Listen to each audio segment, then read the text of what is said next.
counted 56 activities, 20 on voter services, 6 events, 19 civil discourse meetings, 11 training and education activities.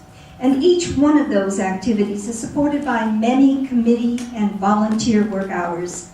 We also have outstanding work from our major standing committees, as listed here. And we thank all of those committees for their hard work. Individual members have stepped up with their ideas on activities, as did Valerie Steenson. She said, "We need more visibility." She and Alice Bunker worked actively with media, resulting in many contacts and publicity for the League.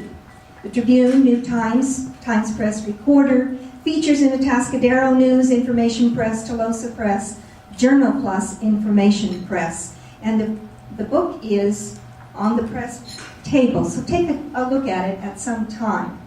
So in taking on the book, that's a picture of that book that's back there. She made a plan. There's a big agenda on there. And this continued throughout the year. Within 10 days, she had us in the paper. So July 10th. So amazing work. We also have been in the Viewpoint. We've even stepped up to TV and radio news. And this is as seen on TV. And then Vera stepped up and she said, "You know, we're great at voter service, but we can do more." And so she said, "We serve the county. These are the activities throughout the county, those little red dots, where we've done something or multiple meetings." Notice she's traveled thousands of miles for the League in doing this. This is one of the expansions, the HOA, and this is one of the pictures of the meetings that she's held. We've had the Arroyo Grande Forum, the District Attorney Forum, co-sponsored by the Tribune, with the Tribune. It was a standing room only crowd, very successful, and earned us a bouquet in the Tribune. They said, we are polite, professional, unflappable, even-handed, and provide an indispensable service. Very nice bouquet. We've had forums for Supervisor District 2 and 4.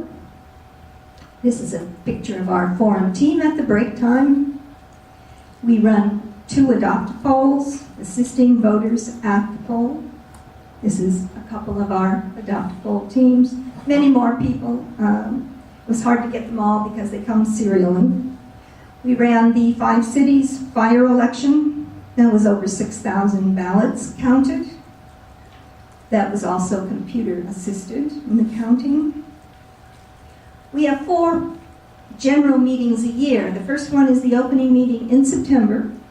Chris Haney, the executive director of the California Budget Report, gave a dynamic speech, would you believe, on numbers in the budget. Second meeting we had was the traditional holiday party. We host Valerie and Leland Endress. And our chef supreme, you'll recognize some faces here, that gave us extraordinary hors d'oeuvres and holiday cheer. I'm sorry if you missed this delight. Don't miss it this year. At New Frontiers, we held our 3rd general meeting. This was for program planning. And we held it right there in the middle of all the shoppers. And this is another person who stepped forward this year. Marguerite said, "How about a panel on homeless?"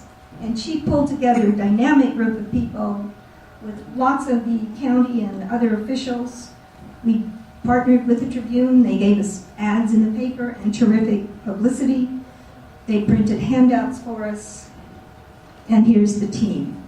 You notice that it's a lot of teamwork to get anything done.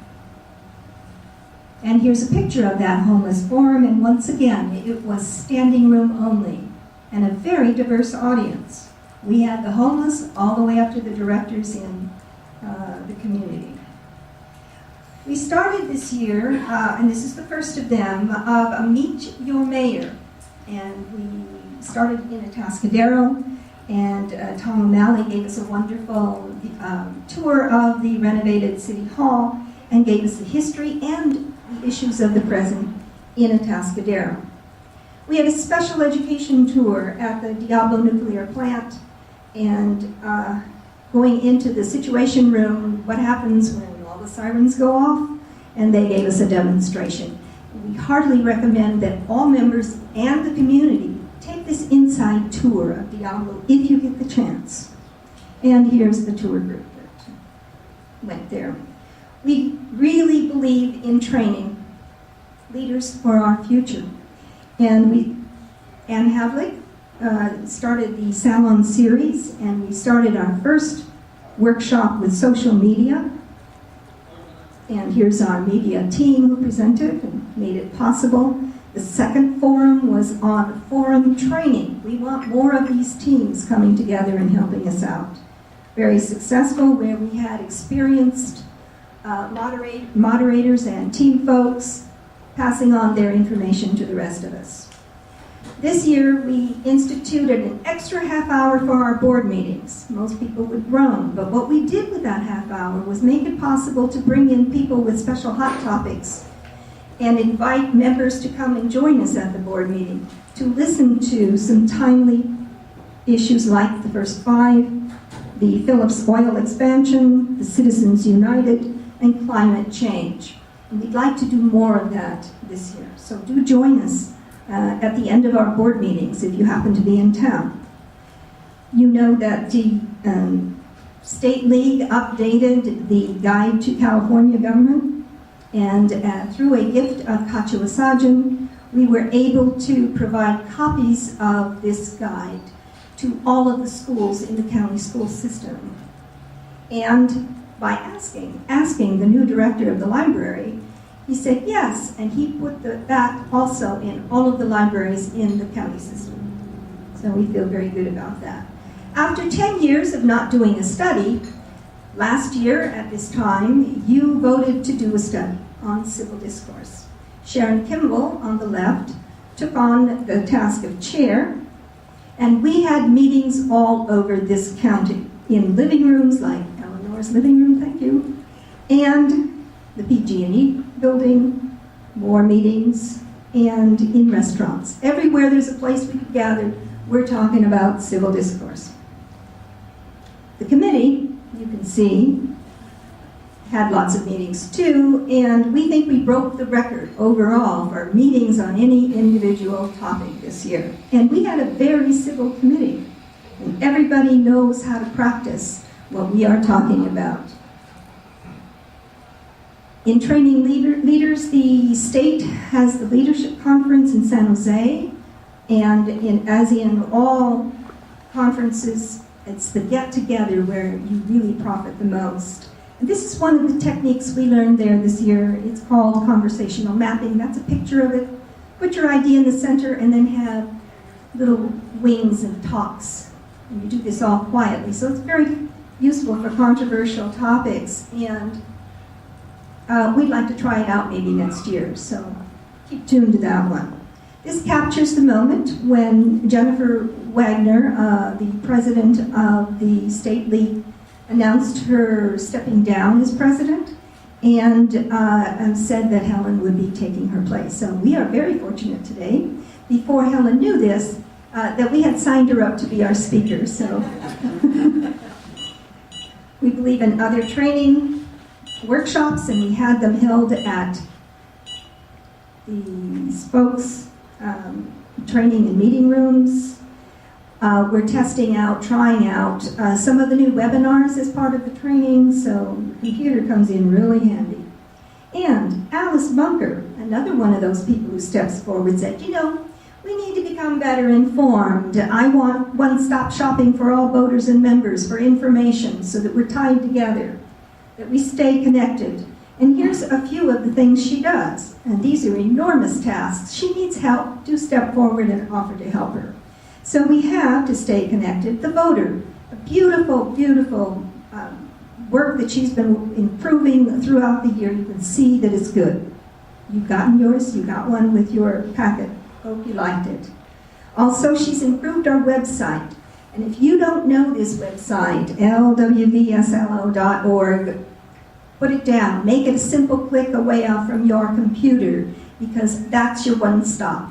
You will be connected with all kinds of information about us, but also the State League with links, and also what's going on with the national scene, so LWVC. For all voting information, Smart Voter is the place to go. If you haven't seen it, you don't have to rely on what's in the paper or what's rumored. You can go here and get lots of information about the voter, about who's running in the campaigns. And to stay connected, pay attention to those little member alerts that come across to you. There are things that are happening immediately, something where you need to take some action, or don't forget to come to the meeting. And we, of course, want to thank our generous donors who have been providing for our needs. Without them, we would not have been able to survive. And we have many of them. You know that we actually live in a post office box and an answering machine. We have no home. So we find places to have our meetings. One of them, the people who generously, for free, given us lovely meeting rooms, is the Union Bank downtown San Luis Obispo, the PG&E Education Center, and the Community Foundation Board, where we have our board meetings. And here's what it looks like inside. That's your board at work. Your board could not have done all of these wonderful things without you, and we thank you. And we have so much to celebrate from the past year, but we can't wait to show you what's in store for this year.